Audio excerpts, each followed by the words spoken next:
Two robot vacuums, one choice. Let's compare the iRobot Roomba J7 Plus and the iRobot Roomba i3 Plus Evo. And if you stay till the end, we'll give you a bonus tip to elevate your robot vacuum experience. If you're looking for a vacuum that conquers pet hair with precision, the Roomba J7 Plus is your choice. With multi-surface rubber brushes and edge sweeping brush, it pulls in dirt, debris and pet hair, identifying and avoiding obstacles in real time. It even sends you photos of hazards it encounters.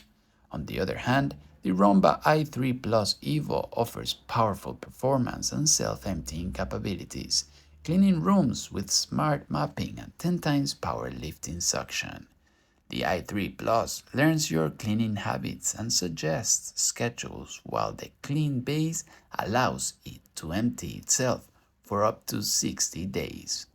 In summary, if you value precise pet hair cleaning and obstacle avoidance, the Roomba J7 Plus is for you. But if you prefer powerful suction, smart mapping, and extended self-emptying capabilities, the Roomba i3 Plus Evo is the way to go. As for the bonus tip, enhance your robot vacuum experience by setting up a cleaning schedule based on your habits. Let the robots do the work while you enjoy a cleaner home effortlessly.